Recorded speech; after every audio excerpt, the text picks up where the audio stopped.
तर क्राईम वाढतोय. हे विषय किती मोठे आहेत मला सांगा ना. ह्याच्यावर आपण बोलायला नको कोणी. त्याचं पद्मविभूषण त्यांच्याच सरकारने साहेबांना दिले. त्यांना इमानाचे तर यायचे जायचे पैसे दिले तर कोणी येऊ शकतं. म्हणजे त्यांनी सांगितलं की जाणून बुजून जे बाहेर परदेशातले पत्रकार इथं आणले जात आहेत. मी हे तुमच्याचकडून ऐकते, हास्यास्पद आहे.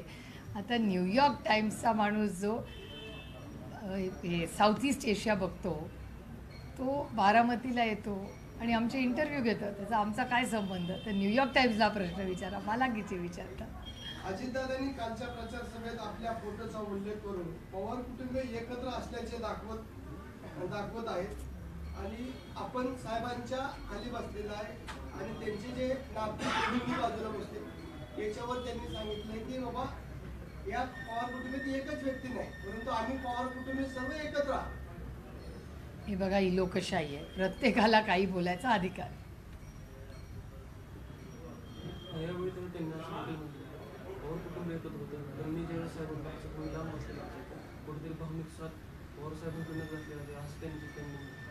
लोकशाही आहे, प्रत्येकाला आपलं मत मांडायचा अधिकार आहे. हे इलेक्शन पाणी, शेती, महागाई, बेरोजगारी, भ्रष्टाचार ह्याच्याबद्दल असलं पाहिजे. कारण काय, हे इलेक्शन देशाचं इलेक्शन आहे. आज कांद्याला भाव नाही आहे. बाहेर जाऊन बघा, शेतीचा काय प्रश्न आहे. दुधाला भाव नाही आहे. पाण्याची प्रचंड अडचणीची परिस्थिती बारामती लोकसभा मतदारसंघ. अवकाळी पाऊस झालेला आहे.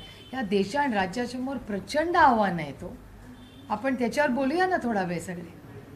आधी दादा म्हणले की आधी ओळखी आमच्या मुख्य बड्या उद्योगपतींशी होत नव्हत्या. आता अदानीने अंबानी यांच्या ओळखी होऊ लागल्या आणि विकासाची गंगा बारामतीमध्ये आणता येईल. आपण मोदींच्या विचाराचा खासदार निवडून द्यावा.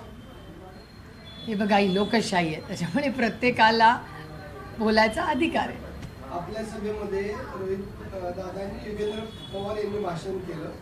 त्याच्यावर दादा असे म्हणले की सगळं जर पवार साहेबांनी केलं तर 30-35 वर्ष आम्ही काहीच केलं नव्हतं, आम्ही काय बसूनच होतो का.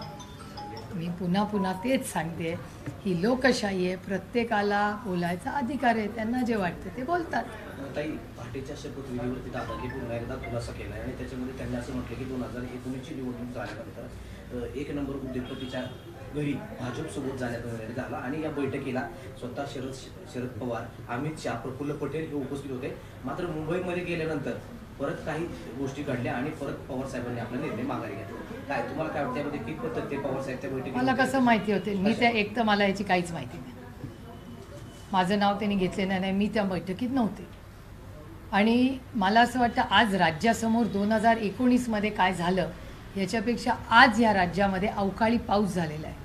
शेतकरी प्रचंड अडचणीत आहे. कांद्याला भाव मिळत नाही आहे, दुधाला भाव मिळत नाही आहे, सोयाबीनला भाव मिळत नाही. बेरोजगारी प्रचंड वाढते आणि हा केंद्र सरकारचा डेटा सांगतोय. भ्रष्टाचार वाढलेला आहे, केंद्र सरकारचा डेटा सांगतोय. महागाई वाढलेली आहे. हे एवढे प्रश्न. आज क्राईम वाढत चाललाय. बारामतीतच 2 दिवसापूर्वी मोठा क्राईम झाला आहे. नऱ्यात झाला आहे. पुण्यात कोयता गँग फिरते. मुंबईमध्ये सलमान खानच्या घरी आहे. तर क्राईम वाढतोय. हे विषय किती मोठे आहेत मला सांगा ना. ह्याच्यावर आपण बोलायला नको कोणी. हेच तर मेन मुद्दे आहेत. देवेंद्र फडणवीस असे म्हणाले की आम्ही शिवसेनेबरोबर युती करणार होतो, आदित्यला साधं मंत्रीपद देखील मिळणार नव्हतं. मी असा त्यांना प्रस्ताव दिला होता की आदित्यला आपण सीएम करू आणि मी दिल्लीमध्ये जातो. मला कसं माहिती असेल त्यांच्या अंतर्गत चर्चेत काय झालं. दादांनी सभेमध्ये तुम्ही 19 तारखेची सभा झाली होती, त्यामध्ये तुमचे कामाचे पुस्तक त्यातून दाखवलं. तर ते दादांनी कालच्या भाषणात त्याचा देखील उल्लेख केला आहे की या पुस्तकामध्ये बघितलं त्यामध्ये कामं मीच केलेले आहेत, हे कामं मीच केलेलं असं देखील त्यांनी. बरोबर आहे ना. सगळा पक्ष एकच होता ना.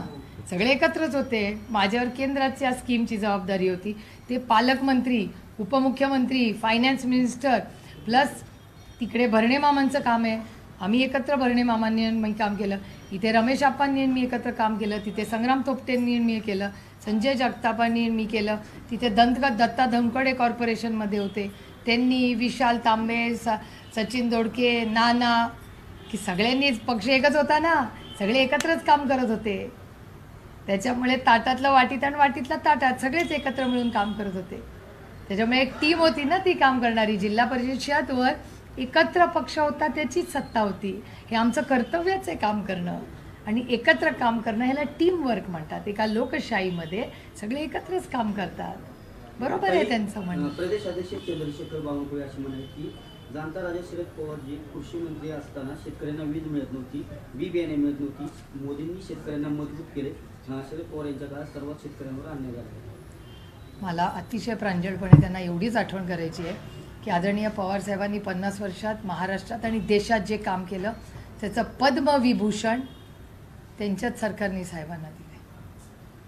ताई, सातत्यानं तुमच्याकडून किंवा रोहित पवार असतील यांच्याकडून असं सांगण्यात येते की कुठेतरी बारामतीमध्ये दमदाटीचे प्रकार घडत आहेत. मात्र काल अजित पवारांनी आपल्या भाषणामध्ये शहादानगर परिसरामध्ये एक मिटिंग घेऊन दमदाटी केला असा आरोप त्यांच्याकडून केला जातोय. कारण मुलगा गाड्याचं काम करतोय म्हणून त्याच्या आईला शारदानगरच्या संस्थेमधून नोकरीवरून काढून टाकल्याचा आपण माहिती काढली पाहिजे त्याची नक्कीच. आणि आम्ही खूप पारदर्शक आयुष्य जगतो, त्याच्यामुळे आम्ही जरूर त्याची माहिती काढू. कारण अजित पवारांनी त्या शारदानगर परिसरातील ते एका महिलेचं, सुवर्णा पवार त्या महिलेचं नाव घेतलं आणि त्या संदर्भात त्यांनी असं म्हटलं की मी जर दमदाटी देत असतो तर माझ्या सभेला एवढी लोक आली नसती. मात्र आता अलीकडच्या कालावधीमध्ये विरोधकांकडून शारदानगर परिसरात मिटिंग घेतल्या जात आहे. जर कोण घड्याळाचं काम करत असेल तर त्यांना जाणीवपूर्वक कामावर काढू. जरूर त्याची माहिती काढू आपण. आम्ही त्याचं उत्तर तुम्हाला नक्की देऊ. काही मंगलदास बांदल यांनी काल बारामतीत येऊन कनेरीमध्ये पवारसाहेबांवर टीका केली आणि त्याच्यानंतर रोहितदादा एका वृत्तवाहिनीला मुलाखत देताना असं म्हणाले की दादांच्या पहिले जी दादा होते, दादा राहिले नाहीत, त्यांच्यात फार मोठा बदल झालेला आहे.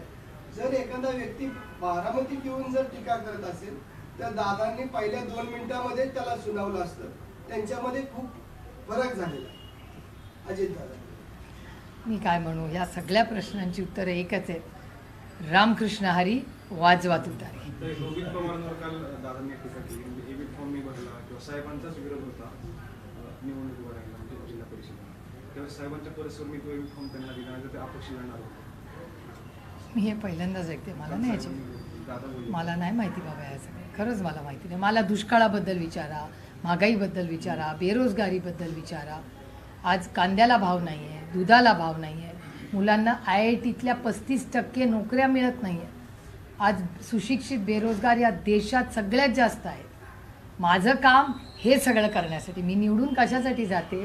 बेरोजगारी कमी करण्यासाठी, महागाई कमी करण्यासाठी, शेतकऱ्याला हमी भाव मिळण्यासाठी, कांद्याची निर्यात या सरकारने जी बंद केली आहे ती चालू करण्यात. मी निवडून मायबाप जनतेची सेवा करण्यासाठी जाते. वारंवार काय आपल्यावर आरोप केला जातोय 10 ते 15 वर्षामध्ये आपण कुठल्याही बारामतीमध्ये विकास केलेला नाही. कसं बघतं याकडे? मी अतिशय प्रांजळपणे आधी आपल्याला सांगितलं आहे की माझ्या कामाचं पुस्तक हे मी त्यांना पाठवलेलं आहे. माझा विश्वास आहे की जर अर्धा एक तास, मराठीत आहे ते पुस्तक, जर त्यांनी एक अर्धा पाऊण तास बघून वाचलं ते, तर माझा तुम्ही सांगते मी तुम्हाला की ते नक्की ज्या दिवशी मतदान होईल त्या दिवशी माझं मेरिट पाहून मलाच मतदान करते. रोहित दादा असं म्हणाले की राष्ट्रवादीमध्ये आता 3 गट पडले आहेत. एक गट असा म्हणतो की आम्हाला पवार साहेबांबरोबर जायचंय. दुसरा गट जे 5 ते 10% आहे ते म्हणतो की आम्हाला अजितदादा बरोबर जायचंय. आणि तिसरा जे गट आहे ते म्हणतो आम्हाला भाजप बरोबर जायचं. असा निष्कर्ष रोहित दादांनी कालच्या तुमच्याच चॅनलवरती बातमी होती सकाळी. हे सगळं कदाचित ते तुमच्या कुठल्या तरी चॅनलवर बघून, कारण का काल सकाळी मी कुठल्या तरी चॅनलवरही बातमी पाहिली. ताई, इंदापूरमध्ये एक सभा झाली, त्याच्यामध्ये भाजप कार्यकर्त्यांची प्रमुख बैठक होती. या बैठकीला अजित पवार सुद्धा उपस्थित होते. त्यावेळेस त्यांनी असं म्हटलं की मोदी साहेबांवरती टीका करून तुमचे प्रश्न सुटणार नाहीत. तर तुम्ही सातत्यानं त्यांच्यावरती टीका करत राहिला तर ते तुमचं काम करणार नाहीत, असा उपरोधिक सल्ला त्यांनी तुम्हाला दिला. तो माझा अनुभव तसा नाही आहे, अजिबातच नाही. एक तर मी वैयक्तिक कुणावरच टीका करत नाही, कधीच नाही. मी कधी कुणाचं नाव घेऊन कुठल्या मंत्र्यावर पण टीका करत नाही. 15 प्रधानमंत्रीचं सोडा. आणि माझ्या लोकसभा मतदारसंघात खूप कामं झाली आहेत. माझा अहवाल जर आपण वाचला ना, त्यात माझे संबंध सगळ्या मंत्र्यांशी, मंत्र्यांनी पार्लमेंटमध्ये घेतलेलं माझं नाव, माझं रेफरन्स, माझ्या मतदारसंघाचा उल्लेख, हा सगळा पारदर्शकपणे तुमच्या सगळ्यांच्या समोर आहे. भाजपाचे नेते आशिष शेलार असं म्हणाले की सुनेत्रा पवार यांचा बारामतीमधून पराभव निश्चित आहे. आणि नंतर त्यांना सांगितल्यानंतर त्यांना सारवासारव करायला लागली. काय नक्की होतंय? भाजप नेत्यांना माहित नाही की महायुतीचे उमेदवार रामकृष्ण हरी वाजवा तुतारी.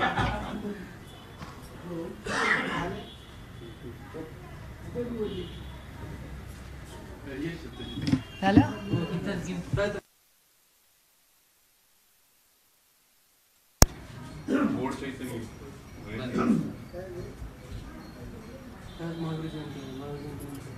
नमस्कार. आपल्या सगळ्यांना भगवान महावीर जयंतीच्या मनापासून शुभेच्छा देते. भगवान महावीरांचा हा शांततेचा आणि सबुरीचा, विश्वाचा, प्रेमाचा, आदराचा हे सगळे संस्कार फक्त भारतात नाही, संबंध जगामध्ये त्यांनावर विश्वास ठेवणारे, त्यांच्यावर श्रद्धा ठेवणारे लोक आहेत. त्या समस्त मायबाप जनतेला मी महावीर जयंतीच्या मनापासून शुभेच्छा देते. जय जिनेंद्र. देश विदेशातील प्रत्येक घडामोडींचे लाईव्ह अपडेट मिळवण्यासाठी आता साम टीव्हीच्या सर्व सोशल मीडिया प्लॅटफॉर्मला लाईक, फॉलो आणि सबस्क्राईब करा. तसंच सर्व नोटिफिकेशनसाठी बेल आयकॉन प्रेस करायला विसरू नका.